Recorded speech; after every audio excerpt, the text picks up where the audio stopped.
बिस्मिल्लाहिर्रहमानिर्रहीम। इस वीडियो में मैं आपको पैथॉन प्रोग्रामिंग लैंग्वेज के बारे में बात तो करेंगे ही, लेकिन साथ में गूगल कोलैबोरेटरी की बात करते हैं। यह बिल्कुल जुपिटर नोटबुक की तरह है और इससे पहले जो हमने वीडियो बनाई थी उसमें हमने जुपिटर नोटबुक यूज़ किया था। और बेसिकली मैं आपको बताऊं कि जुपिटर नोटबुक होता क्या है। तो जुपिटर नोटबुक जो है वो एक इंटीग्रेटेड डेवलपमेंट एनवायरनमेंट होता है, एक आईडीई इसको बोलते हैं, जहां पर आप कोडिंग कर सकते हैं और कंप्यूटर आपकी कोडिंग के रिप्लाई में एक्शन करता है। वो जगह जहां पर आप कमांड लिखते हैं उसको एग्जीक्यूट करते हैं, उसको इंटीग्रेटेड डेवलपमेंट एनवायरनमेंट बोलते हैं। बहुत सारे इंटीग्रेटेड डेवलपमेंट एनवायरनमेंट है, लेकिन जुपिटर नोटबुक जो है उसने एक ख़ास अहमियत हासिल किया है, और स्पेशली पैथॉन के लिए और जो डेटा साइंस के स्टूडेंट है, क्योंकि ये बहुत सिंपल है, बहुत आसान है, इसकी डिबगिंग बहुत आसान है और इसके अलावा इसमें हम नोट्स भी लिख सकते हैं और कमांड्स भी लिख सकते हैं, इसलिए इसको जुपिटर का नोटबुक बोलते हैं। जुपिटर नोटबुक का जो फर्स्ट ड्रॉबैक है कोलैब के मुकाबले में, तो वो ये है कि वहाँ पर आपको इंस्टॉलेशन करनी पड़ती है। और अगर आप एनाकोंडा के प्लेटफॉर्म से आते हैं तो एनाकोंडा एक ह्यूज सॉफ्टवेयर है, उसको डाउनलोड करना और इंस्टॉल करना अक्सर प्रॉब्लम्स क्रिएट करता है। तो और कुछ स्टूडेंट्स का ये इशू भी आ रहा था कि वो एनाकोंडा को या जुपिटर नोटबुक को लॉन्च नहीं कर सकते थे। तो यहाँ पर उसके मुकाबले में गूगल ने एक ऑनलाइन क्लाउड बेस्ड प्लेटफॉर्म है, ये एक एनवायरनमेंट है जिसमें हम जुपिटर नोटबुक की तरह ही कोडिंग कर सकते हैं। और इसकी जो एडवांटेज है वो ये है कि इसमें आपको इंस्टॉलेशन कुछ करने की ज़रूरत नहीं है, और ये क्लाउड बेस है, यानी आपकी जितनी भी कोडिंग है वो ऑनलाइन आपकी गूगल ड्राइव में स्टोर होती जाती है ऑटोमेटिकली। तो चलिए जनाब स्टार्ट करते हैं। यहाँ पर आप देख सकते हैं कि मैं www.google.com/drive पर आ चुका हूँ। मैं यहाँ से आप साइन इन कर सकते हैं अगर आपने साइन इन नहीं किया, या आप अपने गूगल ड्राइव यहाँ से लॉन्च कर सकते हैं। तो जब मैं इस पर क्लिक करूँगा तो मैं इस पेज पर पहुँच जाऊँगा। यहाँ पर आप देख सकते हैं मैंने कुछ नोटबुक बनाए हैं पहले से। आप जब यहाँ पर आएंगे तो आपको यहाँ पर में भी कुछ नज़र नहीं आता होगा और ये बिल्कुल सफ़ेद होगा। सबसे पहले आपने क्या करना है, ये आप देख सकते हैं कि ये स्टोरेज मुझे ये चूँकि एक बेसिक वर्जन है तो इसमें 15 GB की डेटा आपको स्पेस आपको फ्री में मिल जाती है। सबसे पहले यहाँ पर आपने क्या करना है, तो यहाँ पर राइट क्लिक करना है। यहाँ पर आप फ़ोल्डर भी बना सकते हैं और फ़ोल्डर के अंदर आप अपने फाइल्स भी बना सकते हैं। और या यहाँ पर आप मोर पर आइए और मोर में यहाँ पर आपको गूगल कोलैबोरेटरी का ऑप्शन मिल जाता है। इस पर क्लिक करने से मैं यहाँ पर पहुँच गया हूँ। आप भी यहाँ पर आसानी से पहुँच जाएंगे क्योंकि ये बहुत सिंपल है, आसान है, इसमें कोई इंस्टॉलेशन और किसी सॉफ्टवेयर की डाउनलोडिंग की ज़रूरत नहीं पड़ती। यहाँ पर आप इसको क्लिक करें तो यहाँ पर आप नेम चेंज कर सकते हैं। मैंने इस नोटबुक का नाम दिया है पैथॉन फंक्शन, आप अपनी मर्ज़ी का नाम इसको दे सकते हैं। हम कोलैबोरेटरी के बारे में, इस इंटीग्रेटेड डेवलपमेंट एनवायरनमेंट के बारे में जिसमें अभी मैं कोडिंग कर रहा हूँ, इस पर भी बात करेंगे और साथ ही साथ में हम पैथॉन की फ़ंक्शन के बारे में भी बात करेंगे। मैंने पहले आपको बताया था कि कोडिंग के लिए फ़ंक्शन बैकबोन की हैसियत रखती है। आपने फ़ंक्शन को समझना है, फ़ंक्शन को जज करना है सही तरीके से, और इसको यूज़ करने का तरीका और कंसेप्ट इस पर आपका ज़रूर क्लियर होना चाहिए अगर आप प्रोग्रामिंग सीखना चाहते हैं। तो प्रोग्रामिंग के लिए फ़ंक्शन को समझना बहुत ज़रूरी है, क्योंकि तमाम प्रोग्रामिंग लैंग्वेजेस में फ़ंक्शंस ही यूज़ होते हैं। मैं यहाँ पर एक फ़ंक्शन लिखता हूँ। जिस तरह किसी भी डेवलपमेंट एनवायरनमेंट या कोई लैंग्वेज जब आप स्टार्ट कर लेते हैं तो आपका पहला जो प्रोग्राम होता है वो हेलो वर्ल्ड होता है। तो यहाँ पर मैं अपना पहला प्रोग्राम लिखता हूँ और मैं यहाँ पर लिखता हूँ हेलो पाइथन फंक्शन। मैं शिफ्ट दबाऊंगा और फिर एंटर प्रेस करूंगा तो ये एग्जीक्यूट हो जाएगा। कंट्रोल बिल्कुल जुपिटर नोटबुक की तरह कंट्रोल नेक्स्ट सेल को शिफ्ट हो जाएगा और यहाँ पर प्रिंट हो गया है हेलो पाइथन फंक्शन। यहाँ पर आप कुछ भी लिख सकते हैं। तो थोड़ी सी बात हम यहाँ पर प्रिंट के बारे में करना चाहते हैं। यह प्रिंट क्या है? यह प्रिंट पाइथन का बिल्ट इन फंक्शन है और इसका काम है स्क्रीन पर कोई चीज़ आपको डिस्प्ले करना। कंप्यूटर में हम कुछ भी करते हैं तो उसके लिए सबसे पहले कंप्यूटर को बता दिया जाता है कि जब ये होता है तो आपने ये करना है। तो प्रिंट फंक्शन किस लिए बना है? प्रिंट फंक्शन इसलिए बना है कि ये आपको कंसोल पर या स्क्रीन पर आपको वो आउटपुट दिखाता है जो आप इससे दिखाना चाहते हैं। यह print and built in function है। सी में प्रिंटफ है।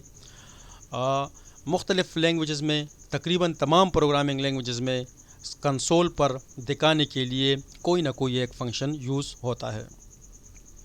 ये जो आप हेलो फंक्शन देख रहे हैं, हेलो पाइथन फंक्शन, और इसको मैंने कोट्स में बंद किया है। आप इसको सिंगल कोट में और डबल कोट में दोनों में आप इसको बंद कर सकते हैं। ये जो इसके दरमियान जो ये टेक्स्ट आपको नज़र आ रहा है, ये एक आर्गूमेंट है। ये आर्गूमेंट इस प्रिंट एफ का, ये प्रिंट फंक्शन का एक आर्गूमेंट है और इसका काम है कि जो मैं आपको यहाँ पर दे दूँ उसे आपने स्क्रीन पर, अगर मैं इसको एग्जीक्यूट कर दूँ तो आप देख सकते हैं कि ये भी सिंपली वही करेगा जो पिछले फंक्शन ने किया था, यानी सिंगल और डबल इन्वर्टेड कामा से कोई फ़र्क नहीं पड़ता। हम अपने फंक्शन किस तरह बना सकते हैं? तो चलिए जनाब, सबसे पहले अपना एक फ़ंक्शन बनाते हैं और फंक्शन का मकसद यहाँ पर यह है कि हम दो नंबर्स को ऐड करें। तो फंक्शन बनाने के लिए पाइथन में सबसे पहले आपने डिफ का कीवर्ड यूज़ करना है। जब डिफ का कीवर्ड इंटरप्रेटर देखेगा तो वो समझ जाता है कि यहाँ पर कोई फंक्शन डिफ़ाइन हुआ है और डिफ का मतलब है डिफ़ाइन। इसके बाद मैं फ़ंक्शन का नाम देता हूँ। आप अपनी मर्ज़ी का नाम दे सकते हैं। मैं एक एडिशन का फंक्शन बनाना चाहता हूँ तो मैंने इसको एडिशन 8 का नाम दिया और उसमें मैं 2 आर्गूमेंट पास करना चाहता हूँ तो उस आर्गूमेंट को मैंने नाम दिए हैं x और y। उसके बाद आपने यहाँ पर फुल कॉलन लगाना है और एंटर प्रेस करना है। तो आप देख सकते हैं कि अभी मैं एक स्पेस के फासले पर हूँ और एक स्पेस के फासले पर यहाँ पर जितने भी कोड होंगे वो इस df ये इस फंक्शन के ज़ेरे अताब आते हैं, इसके कंट्रोल में होते हैं। ये लाइंस जो है ये सारे इसी फंक्शन में आते हैं। सी लैंग्वेज में हम ब्रैकेट्स यूज़ करते हैं तो वहाँ पर आपको स्पेस की इतनी अहमियत नहीं होती, क्योंकि जितना फंक्शन होता है वो ब्रैकेट्स में बंद होता है तो आसानी से पता चल जाता है कि यह फंक्शन का हिस्सा है। यहाँ पर ब्रैकेट्स नहीं है, इसका सिंटैक्स सिंपल है। तो यहाँ पर एक इंडेंटेशन यानी एक स्पेस का या एक टैब का यूज़ किया जाता है और उसके बाद जितने भी आप लाइंस लिखेंगे वो फंक्शन के अंदर या फंक्शन की बॉडी तस्वर की जाएगी। यहाँ पर मैं प्रिंट करना चाहता हूँ प्रिंट। अभी ये जो है ये बिल्ट इन फंक्शन है, इसको हमने नहीं बनाया है, हम सिर्फ ऐड फंक्शन बना रहे हैं, ADD। यहाँ पर मैं क्या करना चाहता हूँ, मैं x और y को प्लस करना चाहता हूँ। सिंपल, ये मेरा एक सिंपल प्रोग्राम है, इसको मैं एग्जीक्यूट करता हूँ। मेरा सेल एग्जीक्यूट हो चुका है, मेरा फंक्शन बन चुका है। अभी मैं इस फंक्शन को कॉल दूंगा या इससे अपना काम कराऊंगा। बिल्कुल इसी तरीके से प्रिंट फंक्शन भी बनाया हुआ है और पड़ा हुआ है, आप जस्ट उसको कॉल करते हैं। यहाँ पर मैं इस फंक्शन को कॉल कर रहा हूँ और इस फंक्शन की जो रिक्वायरमेंट है तो इसकी ये 2 पैरामीटर्स है। आप देख सकते हैं कि यहाँ पर 2 पैरामीटर्स है। तो जब भी हम इस फंक्शन को कॉल करेंगे, हमको इस फंक्शन को 2 पैरामीटर्स, 2 आर्गूमेंट्स देने पड़ेंगे। इसको आर्गूमेंट भी बोलते हैं और इसको पैरामीटर्स भी बोलते हैं।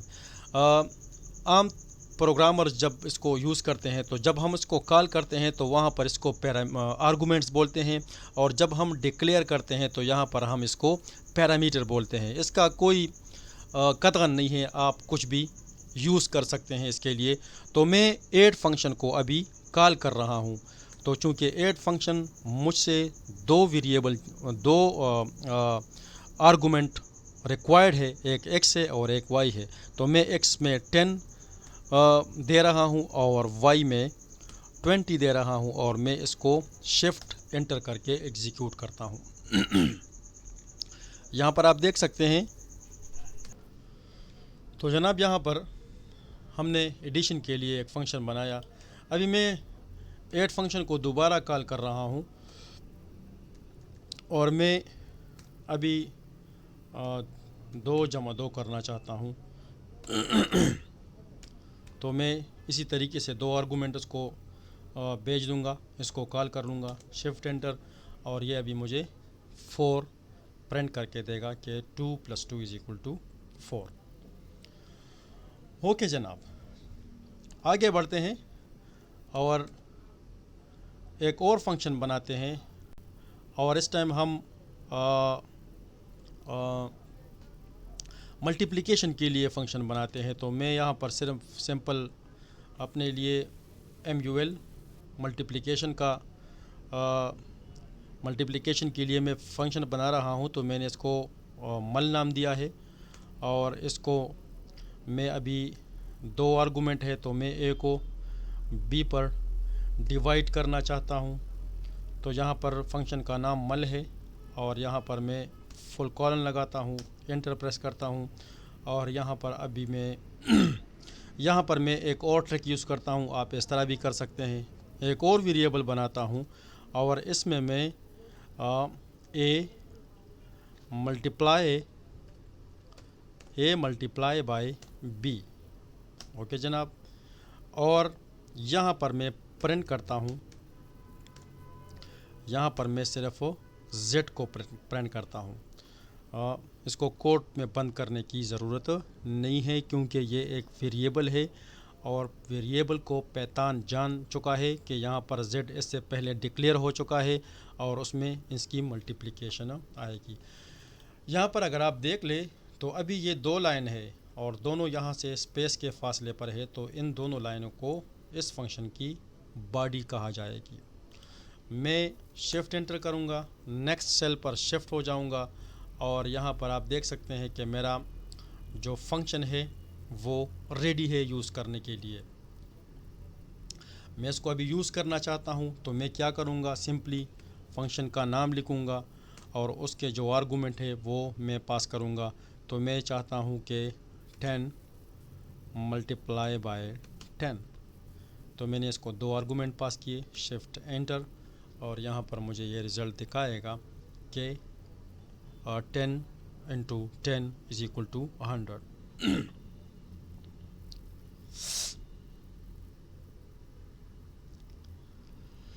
जी जनाब, तो यहाँ पर आप देख सकते हैं कि हमने मल्टीप्लिकेशन के लिए भी एक फ़ंक्शन बनाया। बिल्कुल सिमिलरली आप डिवीज़न के लिए भी फ़ंक्शन बना सकते हैं। मैं यहाँ पर डिव लिखूँगा और यहाँ पर भी मैं इसमें 2 आर्गूमेंट पास करना चाहता हूँ। तो मेरा एक आर्गूमेंट है A। अपनी मर्ज़ी का नाम दे सकते हैं, लेकिन जो नाम आप यहाँ पर देंगे उसको आप नीचे फंक्शन में भी यूज़ कर लें। तो यहाँ पर A और B, इसके बाद यहाँ पर फुल कॉलन। अभी हम फंक्शन का बॉडी बना रहे हैं। यहाँ पर मैं क्या करता हूँ, यहाँ पर मैं एक दूसरा तरीका यूज़ करता हूँ और आप अभी देखेंगे। मैं A को B पर डिवाइड करना चाहता हूँ। बिल्कुल उसी तरीके से सबसे पहले तो मैं यहाँ पर इस तरह करूँगा और मैं कहूँगा कि A डिवाइड बाय B, और ए को जब बी पर तकसीम करेगा और जो भी आएगा वो जेड में पुट कर देगा, रिज़ल्ट जेड में आ जाएगा। यहाँ पर मैं प्रिंट फंक्शन यूज़ कर रहा हूँ, लेकिन यहाँ पर मैं प्रिंट फंक्शन में कुछ एक और आर्गुमेंट भी पुट करना चाहता हूँ। तो यहाँ पर मैं लगा रहा हूँ कि the division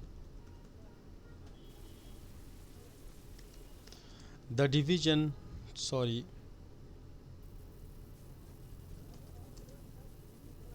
the div of, simply मैं यहाँ पर ये लिखता हूँ। उसके बाद मैं यहाँ पर आऊँगा, यहाँ पर एक कामा दूंगा और उसके बाद मैं z को प्रिंट करूँगा। यहाँ पर अगर आप देख लें तो मैंने प्रिंट फंक्शन को दो आर्गुमेंट दिए हैं। आर्गुमेंट को हम हमेशा एक कामा के ज़रिए सेपरेट कर सकते हैं और यहाँ पर हम प्लस का साइन भी यूज़ कर सकते हैं, लेकिन उमूमन ये आपकी प्रैक्टिस होनी चाहिए कि आप कामा ही यूज़ करें तो बहुत बेहतर है, क्योंकि ज़्यादातर फंक्शंस आपको मिलेंगे जो जिसके आर्गुमेंट हम कामा से सेपरेट करते हैं। मैं शिफ्ट एंटर दबाऊंगा और इसको एग्जीक्यूट करूंगा तो यहाँ पर मेरा फंक्शन अभी बन जाएगा और इसका नाम है div और ये दो पैरामीटर लेगा, एक पैरामीटर a के लिए और दूसरा पैरामीटर b के लिए। यहाँ पर मैं अभी फंक्शन को कॉल कर रहा हूँ और उसको मैं बता रहा हूँ, थोड़ा वेट करते हैं। मैं यहाँ पर फंक्शन को कॉल कर रहा हूँ और उसको मैं बता रहा हूँ कि आपने 100 को तकसीम करना है 10 पर, ठीक है जनाब। तो फर्स्ट जो है वो ए की वैल्यू होगी और सेकंड जो है वो बी की वैल्यू होगी। और इसको मैं रन करता हूँ तो अभी द div, ये यहाँ पर आपने जो टेक्स्ट दिया है, जो स्ट्रिंग दिया है वो भी स्क्रीन पर आएगा और उसके बाद ही z की जो कीमत है, जो z में जो कीमत आ चुकी है वो भी यहाँ पर आपको इसके बाद प्रिंट करके दिखाएगा। वीडियो को ज़्यादा लेंथी नहीं करते। पैथॉन में अभी आपके लिए एक असाइनमेंट है और आप यहाँ पर आप देख ले तो मैं इसका जो कोशंट है a डिवाइड पे b का जो कोशंट है वो मैं z में पुट कर रहा हूँ और यहाँ से मैं z को प्रिंट कर रहा हूँ। आपकी ये असाइनमेंट है कि आप इसका जो रिमाइंडर है डिवीज़न का वो किसी वेरिएबल में स्टोर कर ले और उसको डिस्प्ले कर ले। मैं यहाँ पर सिर्फ हैंड्स ये दूंगा कि रिमाइंडर के लिए आप जो है मॉडुलस ऑपरेटर यूज़ करें। इसके बाद इंशाल्लाह और भी बात करेंगे और अगले जो हम वीडियो बनाएंगे तो वो गूगल कोलैब में बनाएंगे। ये बहुत सिंपल है, बहुत आसान है और इसमें आपको कुछ इंस्टॉलेशन की ज़रूरत नहीं है। और भी इसके एडवांटेज है जो वक्त के साथ हम टाइम के साथ हम देखेंगे। मॉडुलस ऑपरेटर क्या करता है कि ये क्वेश्चन को नहीं, रिमाइंडर को वेरिएबल में स्टोर करता है। ये आपकी असाइनमेंट है, आप असाइनमेंट कर ले। प्रैक्टिस ज़रूरी है। अगर आप सिर्फ वीडियो देखेंगे, प्रैक्टिस नहीं करेंगे तो आप कभी भी लैंग्वेज नहीं सीख पाएंगे। तो आप प्रैक्टिस कर ले और ये असाइनमेंट आप कंप्लीट कर ले। मुझे कमेंट में बताएं कि 50 डिवाइड बाय 3, आप 50 डिवाइड बाय 3 कर ले कि उसकी क्वोशंट में आपको क्या मिला है। नेक्स्ट वीडियो में इंशाल्लाह फंक्शन के बारे में मज़ीद भी बात करेंगे। तब तक के लिए अल्लाह हाफ़िज़। और हाँ, एक बात यह है कि आप अक्सर मेरे बहुत सारे जो व्यूवर्स हैं वो आते हैं, वीडियो को देख लेते हैं तो लाइक नहीं करते या सब्सक्राइब नहीं करते। अगर आपको थोड़ी आपकी कंसेप्ट में इम्प्रूवमेंट आ चुकी है तो इस वीडियो को लाइक ज़रूर कीजिए। Thank you.